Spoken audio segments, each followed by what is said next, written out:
Hello students, welcome in physics class. In this video we will discuss about sources of energy. In this video we will also discuss what is energy and what are sources of energy, various types of energy and various sources of energy. My dear students, you know very well what is energy. Energy is capacity to do work. Energy क्या है? Work करने की capacity है, capability है।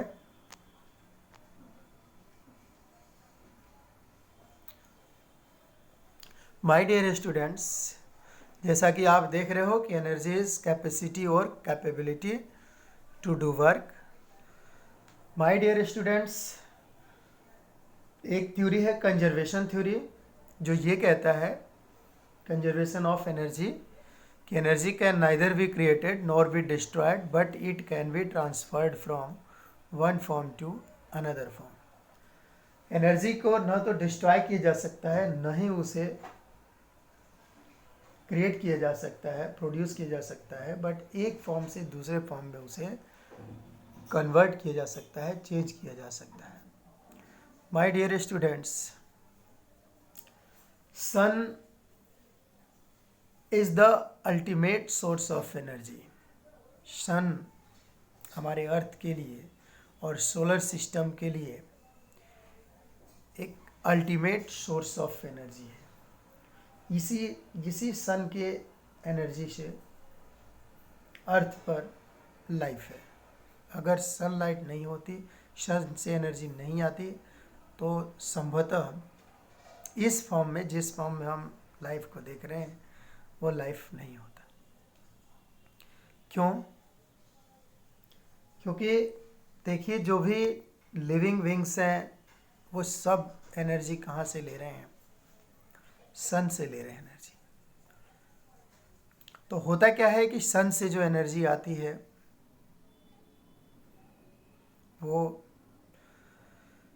कुछ part उस energy का जो वो प्रोड्यूस करता है सन, हीट के फॉर्म में एनर्जी और लाइट के फॉर्म में, तो कुछ हीट एनर्जी या थर्मल एनर्जी इस यूनिवर्स में, सोलर सिस्टम में चारों तरफ एक्सपेंड हो जाता है, फैल जाता है। कुछ पार्ट ऑफ एनर्जी जो है, हम जब अर्थ के एटमॉस्फेयर में आती है तो एटमॉस्फेयर द्वारा एब्जॉर्ब कर लिया जाता है, और कुछ ही पार्ट ऑफ एनर्जी सन की सोलर एनर्जी अर्थ पर पहुंचती है, बहुत ही कम पहुंचती है। और उसमें से भी जब अर्थ पर पहुंचती है तो माय डियर स्टूडेंट्स, तीन तरह से एनर्जी पहुंचती है वहाँ से। वैसे रेडिएशन के द्वारा एनर्जी पहुंचती है। जो mode of transfer of heat है, थर्मल एनर्जी है, वो रेडिएशन है। रेडिएशन के द्वारा हमारा अर्थ पे एनर्जी पहुंचती है। और जब हमारे अर्थ सरफेस पे एनर्जी पहुंचती है तो क्या होता है कि कुछ पार्ट जो है अर्थ के द्वारा एब्जॉर्ब कर लिया जाता है, अर्थ पे जो भी हैं उनके द्वारा एब्जॉर्ब कर लिया जाता है, और कुछ पार्ट जो इंसिडेंट होता है हीट एनर्जी, उसका रिफ्लेक्ट कर दिया जाता है वापस स्पेस में अर्थ के द्वारा। तो चलिए, हम तो जो सोलर एनर्जी है, सन से जो हमें एनर्जी मिल रही है, सोलर एनर्जी, उसके तो बहुत सारे बेनिफिट्स हैं, और इसलिए हम कह रहे हैं कि सन जो है एक अल्टीमेट सोर्स ऑफ एनर्जी है। सन के बिना अर्थ पे या इस सोलर सिस्टम में जो इस फॉर्म में लाइफ है वो पॉसिबल नहीं है। माय डियर स्टूडेंट्स, हम बात करेंगे कि जब वेरियस टाइप्स ऑफ एनर्जी हैं, ठीक है, बहुत तरह के एनर्जी टाइप्स है जो आगे हम डिस्कस करने जा रहे हैं।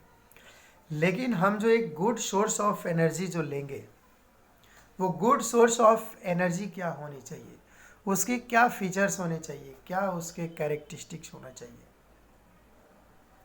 तो माय डियर स्टूडेंट, सबसे पहला फीचर होना चाहिए गुड सोर्स ऑफ एनर्जी का कि large amount of work per unit volume और मास होना चाहिए। ठीक है, मतलब कम से कम एनर्जी में वो ज़्यादा से ज़्यादा वर्क कर सके। इसका मतलब है कि वो एनर्जी मोर एफिशिएंट होना चाहिए। कि हम कम से कम उस एनर्जी का कंजम्पशन करें और ज़्यादा से ज़्यादा हमें आउटपुट मिले, मतलब लेस इनपुट और मोर आउटपुट हो, तो वो गुड सोर्स ऑफ एनर्जी कहलाएगा। फिर उसके बाद से होती है कि हाई कैलोरीफिक वैल्यू होती है। माय डियर स्टूडेंट, जो कंबस्टिबल सब्सटेंस होते हैं, मतलब ऐसे सोर्स ऑफ एनर्जी जिनका कंबशन होता है, जैसे कोल है, पेट्रोलियम है, एलपीजी है, सीएनजी है, या फिर कोई भी बायोमास एनर्जी है जो बर्न हो रहा है, जिसका कंबशन हो रहा है, जो कंबस्टिबल सब्सटेंस है, और वो कंबशन हो करके वो heat energy, thermal energy produce करते हैं, तो वहाँ पर हाई कैलोरीफिक या कैलोरीफिक वैल्यू की ज़रूरत पड़ती है। तो वाकई में कैलोरीफिक, वास्तव में कैलोरीफिक वैल्यू क्या है? What is calorific value? Calorific value से मतलब है कि amount of heat produced after complete combustion of 1 kilogram combustible substance या 1 kilogram of fuel.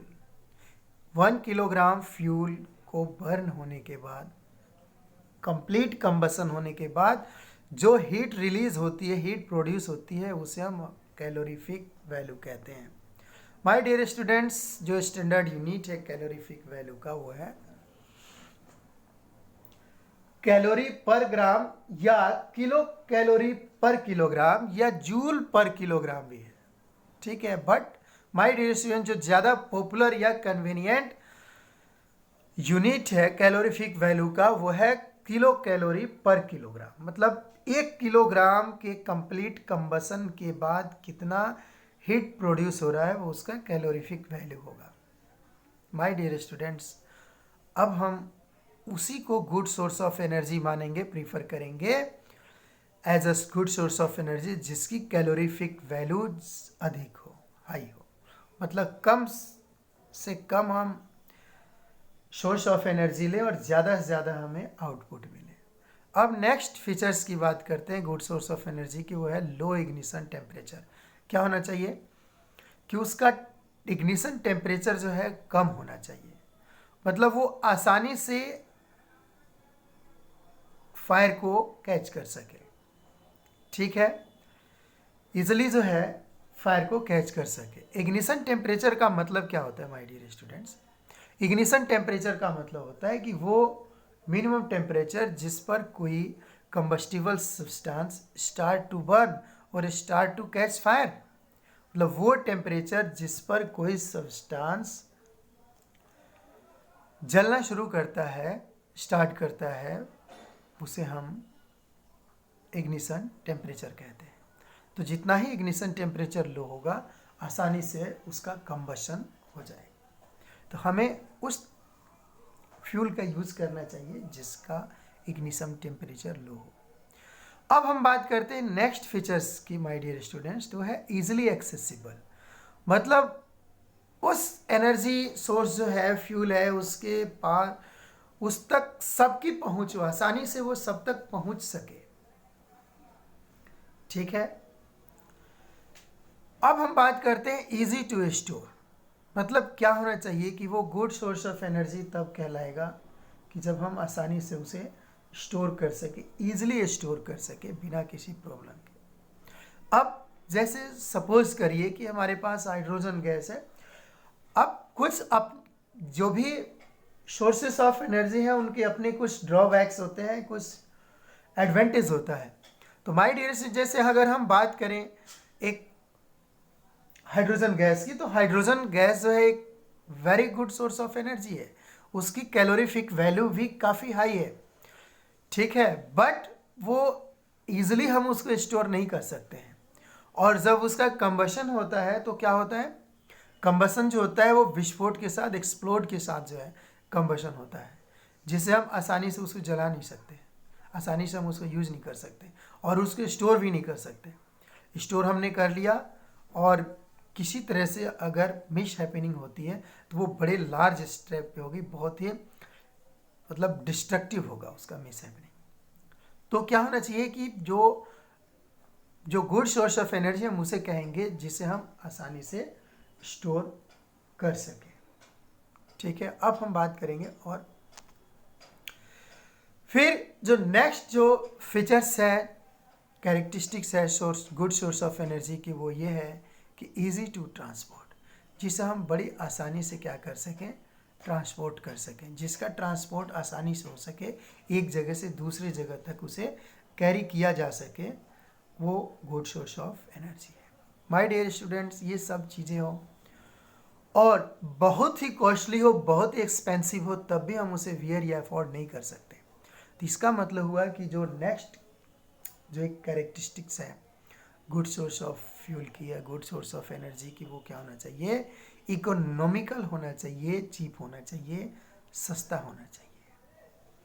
My dear students, तभी हम उसे आसानी से अफोर्ड कर सकते हैं, जो पीपल हैं उसे अफोर्ड कर सकते हैं। नेक्स्ट हम बात करते हैं नेक्स्ट फीचर्स की, वो लिव्स लेस रेजिड्यू। क्या होना चाहिए कि वो कम से कम बर्न होने के बाद कम से कम रेजिड्यू या ठोस अवशिष्ट मटेरियल लिव करे, छोड़े। ठीक है, जैसे माय डियर स्टूडेंट्स, अगर हम बात करें, कंपेयर करें एलपीजी का और कोल का, तो माय डियर स्टूडेंट्स, कोल और एलपीजी में कोल जो है ज़्यादा रेजिड्यू छोड़ता है बर्न होने के बाद, कंबशन होने के बाद, लेकिन जो एलपीजी है बर्न होने के बाद बहुत ही कम अपना रेजिड्यू लीव करता है, छोड़ता है। इसी तरह से अगर हम बात करें काऊ डंग केक की या वुड की और कोल की, तो कोल जो है इस मामले में, रेजिड्यू के मामले में, आफ्टर कंबशन काऊ डंग केक और would say come residue leave करता है। नेक्स्ट फीचर जो वेरी वेरी इंपॉर्टेंट है, वो है होना चाहिए है इको फ्रेंडली। मतलब वो फ्यूल, उसे गुड सोर्स ऑफ फ्यूल कब मानेंगे, जब वो इको फ्रेंडली हो, मतलब उससे किसी तरह का कोई सॉलिड पार्टिकुलेट्स प्रोड्यूस नहीं होना चाहिए जो हमारे एटमॉस्फेयर में मिक्स होकर के पॉल्यूशन क्रिएट करे। ठीक है, चाहे वो किसी भी तरह का पॉल्यूशन हो, चाहे वो एयर पॉल्यूशन हो या फिर वाटर का पॉल्यूशन हो या सॉइल पॉल्यूशन हो, लैंड का पॉल्यूशन हो, वो पॉल्यूशन नहीं होना चाहिए। ग्रीन हाउस इफेक्ट को वो प्रोड्यूस ना करे, या ऐसा कहेंगे कि इको फ्रेंडली वो होगा जिसे ग्रीन हाउस इफेक्ट पैदा ना हो, या जो ग्लोबल वार्मिंग को क्रिएट ना करे, ग्लोबल वार्मिंग को सपोर्ट न करे, वो क्या होगा, गुड सोर्स ऑफ एनर्जी होगा, गुड सोर्स ऑफ फ्यूल होगा। तो ये माय डियर स्टूडेंट्स, आपने गुड सोर्स ऑफ एनर्जी के फीचर्स आपने देखा, देख लीजिए क्या क्या है। A large amount of work per unit volume और mass, high calorific value, low ignition temperature, easily accessible, easy to store, easy to transport, economical, leaves less residue, eco friendly. अब हम बात करते हैं माय डियर स्टूडेंट्स, पहले sources, types of sources of energy की। तो सबसे पहले बात करेंगे कन्वेंशनल सोर्सेज ऑफ एनर्जी की। मतलब कन्वेंशनल सोर्सेज ऑफ एनर्जी वो सोर्स ऑफ एनर्जी हैं जो ट्रेडिशनली क्या हो रहे हैं, यूज होते आ रहे हैं। ठीक है, बहुत समय पहले से जो जिनका हम as a source of energy हम यूज़ करें, उसे हम कन्वेंशनल सोर्स ऑफ एनर्जी कहते हैं। और कन्वेंशनल सोर्सेज ऑफ एनर्जी के एग्जांपल से फॉसिल फ्यूल्स, जिसमें carbon, coal, petroleum, CNG, LPG etcetera आता है। थर्मल पावर प्लांट्स हैं, हाइड्रो पावर प्लांट्स हैं, बायोमास, विंड एनर्जी,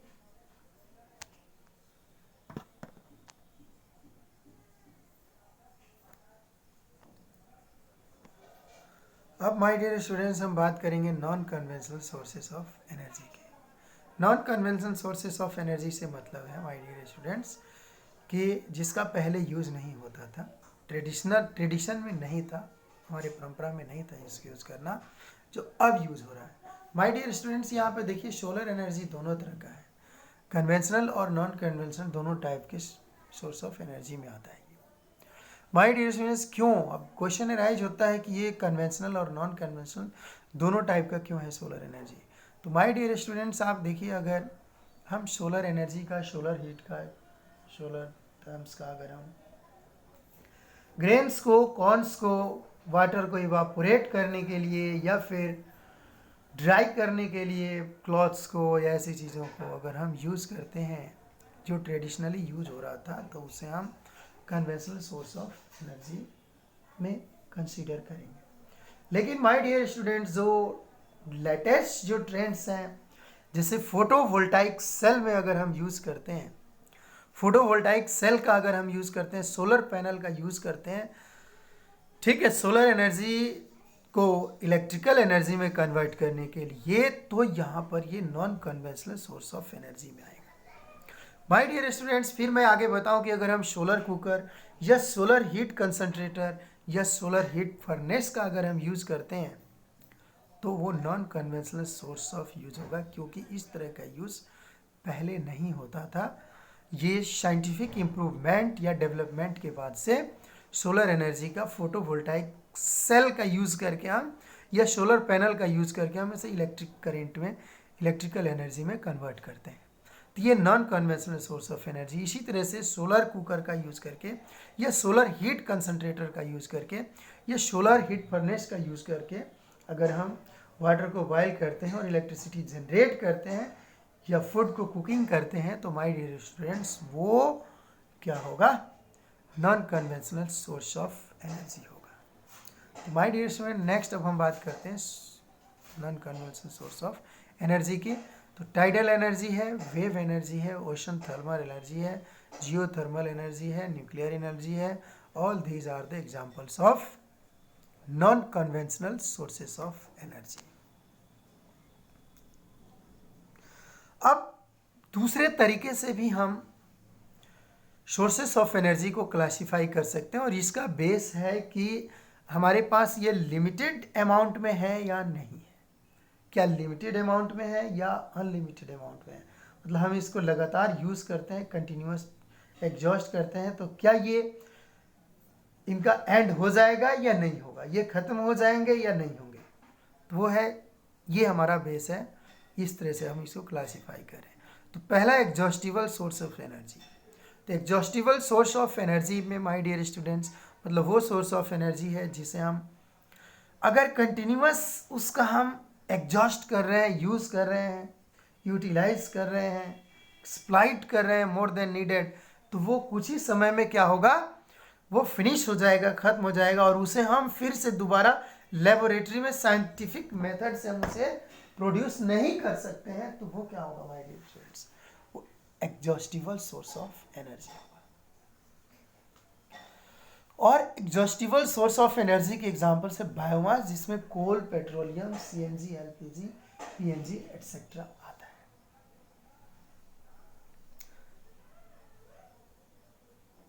अब बात करते हैं हम इनएग्जॉस्टिबल सोर्सेस ऑफ एनर्जी की।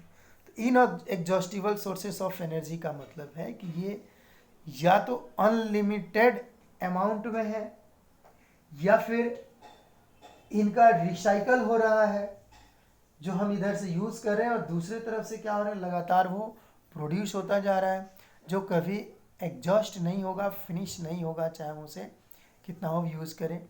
तो उस तरह की सोर्सेस ऑफ एनर्जी को हम इनएग्जॉस्टिबल सोर्स ऑफ एनर्जी कहेंगे। और इनएग्जॉस्टिबल सोर्स ऑफ एनर्जी का एग्जांपल है my dear students hydro electricity. क्या है my dear students hydro electricity? देखिए यहाँ से, इसमें क्या है आप जानते हो अच्छी तरह से, और इसको हम अगले नेक्स्ट वीडियो में हम डिस्कस भी करेंगे कि क्या है हाइड्रो इलेक्ट्रिसिटी। ठीक है, इसके ऊपर नेक्स्ट। ओके, नेक्स्ट है my dear students wind energy, solar energy. ठीक है, अब सोलर एनर्जी का तो आप देख रहे हो माय डियर स्टूडेंट्स, मैंने ये कहा था कि सोलर सन जो है सोलर सिस्टम के लिए एक अल्टीमेट सोर्स ऑफ एनर्जी है, और इस सन से आने वाली सोर्स ऑफ एनर्जी का जो एनर्जी सोर्स है उसका डिफरेंट टाइप से यूटिलाइज हो सकता है और होता है।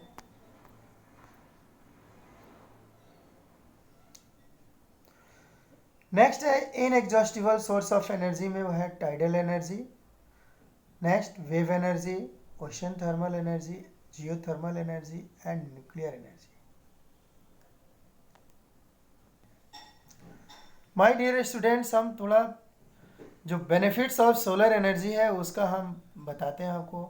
देखिए यहाँ पर बहुत सारे बेनिफिट्स हैं सोलर एनर्जी के। तो क्या है, सोलर एनर्जी जो है सबसे पहले तो इको फ्रेंडली है।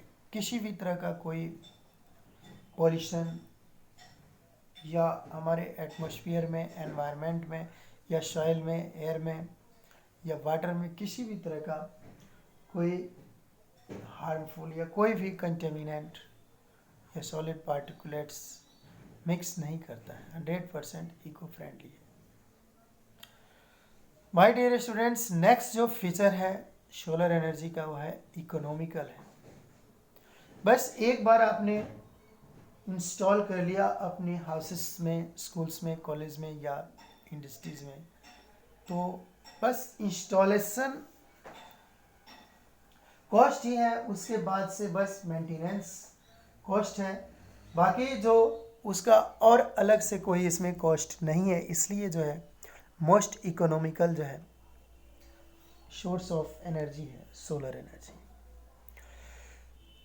माय डियर स्टूडेंट्स, ये रीन्यूएबल सोर्स ऑफ एनर्जी है। रीन्यूएबल सोर्स ऑफ एनर्जी जो कभी भी ख़त्म नहीं होगा, चाहे आप इसका कितना हो भी यूज़ करते रहें।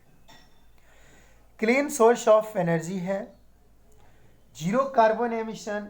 My dear students, solar energy का जब हम एक्सप्लॉइट करते हैं, यूज़ करते हैं, तो इसमें कोई भी कार्बन का एमिशन नहीं होता है, कार्बन प्रोडक्शन नहीं होता है। नेक्स्ट फीचर है लो मेंटेनेंस कॉस्ट। एक बार हमने सोलर कुकर या सोलर पैनल या फोटोवोल्टाइक सेल या सोलर हीट कंसंट्रेशन अगर हमने इंस्टॉल कर लिया, तो उसके बाद से जो उसका मेंटेनेंस का कॉस्ट है वो बहुत ही कम है।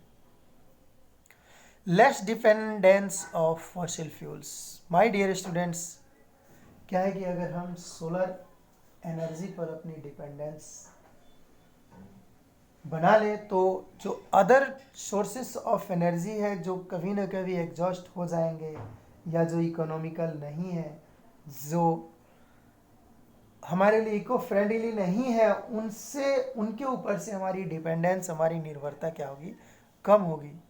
ठीक है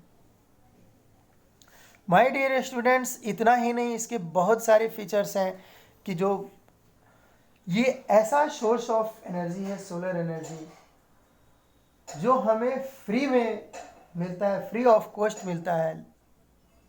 ठीक है, और हम उसे एक सोर्स ऑफ इनकम भी बना सकते हैं।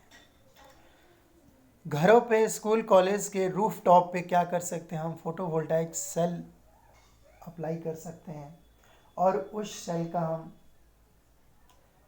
इलेक्ट्रिक करंट प्रोड्यूस करने में यूज़ कर सकते हैं और उस इलेक्ट्रिसिटी को डिफरेंट हाउसेस, इंडस्ट्रीज़ में प्रोवाइड करके, सप्लाई दे करके हम एक गुड सोर्स ऑफ इनकम भी अपने लिए प्रोड्यूस कर सकते हैं।